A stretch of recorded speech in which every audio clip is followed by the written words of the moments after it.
Assalamualaikum warahmatullahi wabarakatuh. Yang terhormat, Bapak Dr. Muhammad Ridwan Yudanegara, selaku dosen pengampu mata kuliah Logika Matematika dan Himpunan. Sebelumnya perkenalkan, nama saya Putri Dewi Amelia dengan NPM 22106310500093 dari kelas 1A Program Studi Pendidikan Matematika Universitas Singapura Bangsa Karawang. Pada kesempatan kali ini, saya akan menjelaskan tentang relasi dan fungsi. Berikut penjelasannya. Materi yang pertama, kita akan membahas tentang relasi. Sebelumnya, apa itu relasi?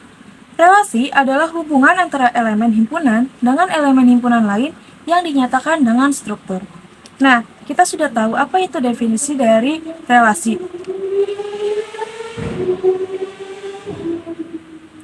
Selanjutnya ada perkalian kartesian. Himpunan A dan B adalah himpunan yang elemennya semua pasangan terurut, yang mungkin terbentuk dengan komponen pertama dari himpunan A dan komponen kedua dari himpunan B, yang dinotasikan sebagai berikut.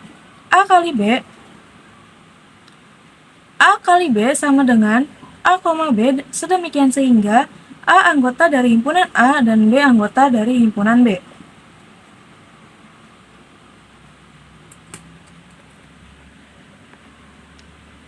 Ya, relasi antara himpunan A dan B disebut dengan relasi biner, yang didefinisikan sebagai berikut. Relasi biner atau R antara A dan B adalah himpunan bagian dari A kali B yang dinotasikan sebagai berikut. R subset atau himpunan bagian dari A kali B. Jika A, B anggota himpunan dari R, kita gunakan ARB yang artinya A dihubungkan dengan B oleh R. Dan jika A, B bukan relasi biner, kita gunakan A bukan relasi biner B yang artinya A tidak dihubungkan dengan B oleh R. Di sini ada contoh dari relasi binernya. Ada himpunan A dengan anggota 1, 2, 3 dan himpunan B dengan anggota A, B, C, D. Selanjutnya kita akan mencari kardinal dari A kali B. Nah, kardinal dari A kali B sama dengan kardinal A dikali kardinal B sama dengan 3 dikali 4 sama dengan 12. Maka kita akan menemukan A kali B itu ada 12 pasang. Dan kita akan dapatkan A kali B sama dengan 1A, 1B, 1C, 1D, 2A, 2B, 2C, 2D, 3A, 3B, 3C, dan 3D. Semuanya ada 12 pasangan. Selanjutnya kita akan menemukan R subset dari A kali B, yaitu R sama dengan 1, A, 1, B, 2, C, 3, C, dan 4, D.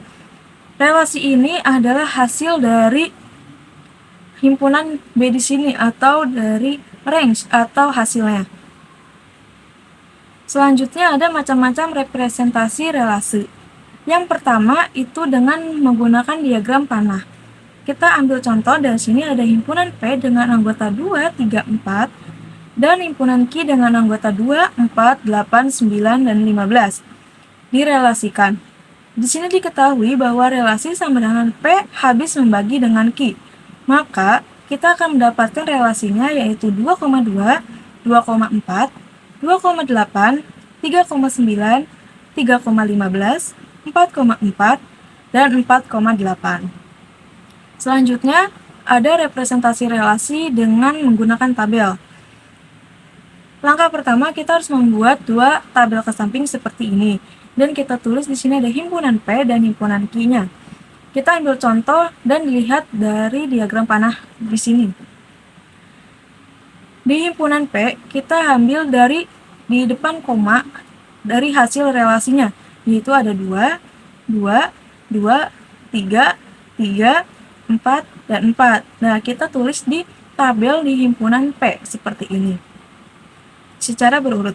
Dan di himpunan Q-nya kita lihat di sini ambil di belakang koma, yaitu ada 2, 4, 8, 9, 15, 4, dan 8. Selanjutnya kita tulis juga di tabel di himpunan Q-nya seperti ini. Baik. Representasi relasi yang selanjutnya dengan menggunakan matriks. Misalkan R adalah relasi dari A sama dengan A, B, C sampai dengan ta hingga, dan B sama dengan 1, 2, 3 sampai dengan ta hingga.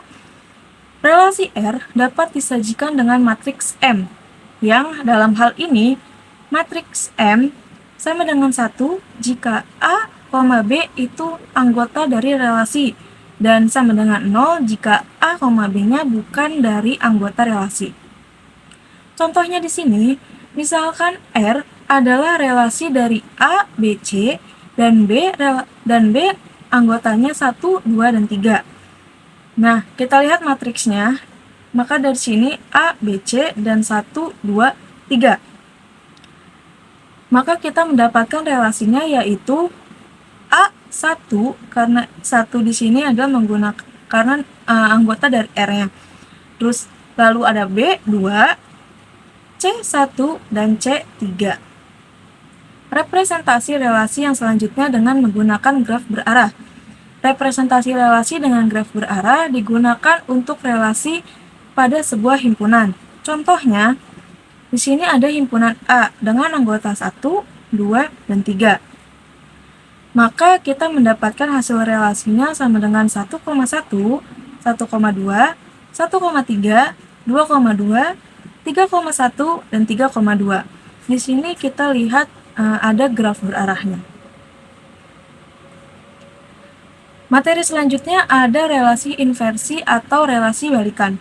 Misalkan R adalah relasi dari himpunan X ke himpunan Y, inversi dari relasi R dilambangkan dengan R pangkat minus 1 adalah relasi dari Y ke X yang didefinisikan oleh R pangkat negatif 1 sama dengan Y, X, sedemikian sehingga X, Y anggota dari relasi.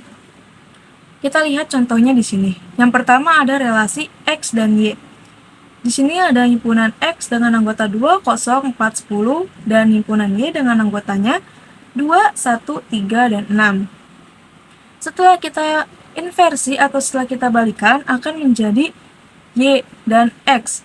Tetapi anggotanya tidak berubah, hanya penempatan saja yang berubah dari X ke Y ke X. Seperti itu. Ya, selanjutnya mengkombinasi relasi balikan. Karena relasi biner merupakan himpunan pasangan terurut, maka operasi himpunan seperti irisan, gabungan, selisih, dan beda setangkup antara dua relasi atau lebih juga berlaku. Hasil operasi relasi tersebut juga harus berupa relasi.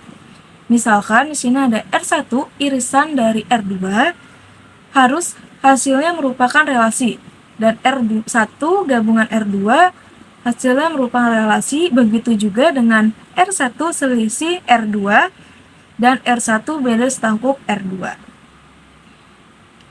Untuk relasi, kita cukupkan sampai segini materinya. Dan selanjutnya kita akan membahas tentang fungsi. Sebelumnya, apa sih definisi dari fungsi tersebut? Fungsi, definisinya yaitu, misalkan A dan B adalah himpunan.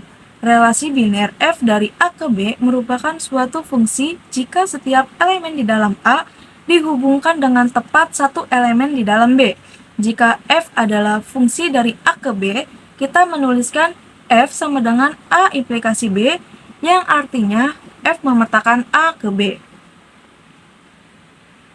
Selanjutnya ada fungsi 1 ke 1 atau fungsi injektif. Fungsi F dikatakan injektif jika tidak ada dua elemen himpunan A yang memiliki bayangan sama. Dengan kata lain, jika A1 dan A2 adalah anggota himpunan A, maka FA1 tidak sama dengan FA2 bila mana A1 tidak sama dengan A2. Atau jika FA1 sama dengan FA2, maka A1 sama dengan A2. Disederhanakan menjadi seperti ini. Jika A1 tidak sama dengan A2, maka fungsi A1 tidak sama dengan fungsi A2. Dan kontraposisinya yaitu fungsi A1 sama dengan FA2, maka A1 sama dengan A2. Di sini ada contohnya. Ambil sebarang Fungsi X1 dan fungsi X2 merupakan anggota dari bilangan bulat dengan f(x1) sama dengan f(x2).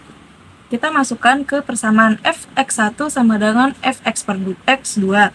Dan kita masukkan bilangan bulatnya 2x1 ditambah 1 sama dengan 2x2 ditambah 1. 2x1 sama dengan 2x2, dan kita menemukan hasilnya x1 sama dengan x2. Selanjutnya ada fungsi surjektif atau onto.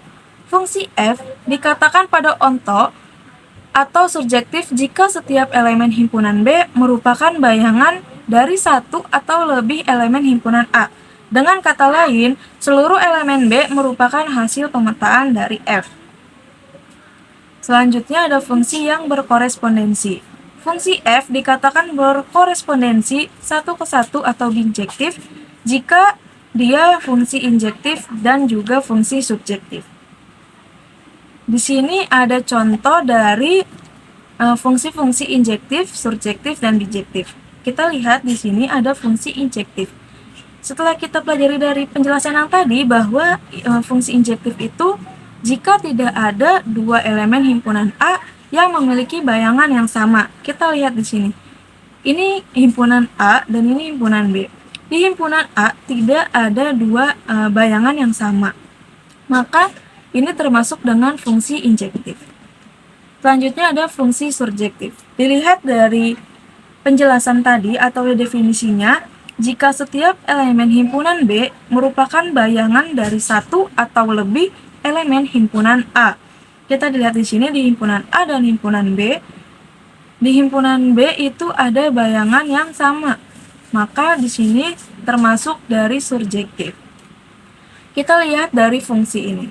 Ini bukan termasuk fungsi injektif atau fungsi surjektif karena dilihat dari fungsi tersebut tidak ada syarat yang menyatakan bahwa dia itu fungsi injektif maupun fungsi surjektif. Selanjutnya di sini ada fungsi bijektif. Kenapa dikatakan fungsi bijektif? Karena di dalam fungsi tersebut terdapat fungsi injektif dan juga fungsi surjektif. Atau di dalam fungsi tersebut ada syarat-syarat yang mengandung fungsi injektif dan juga fungsi surjektif di dalamnya. Baik, cukup sekian dari penjelasan saya, kurang lebihnya mohon maaf karena saya masih dalam proses pembelajaran. Saya cukupkan di sini. Wassalamualaikum warahmatullahi wabarakatuh. Terima kasih yang sudah menyimak. Sekian dan terima kasih.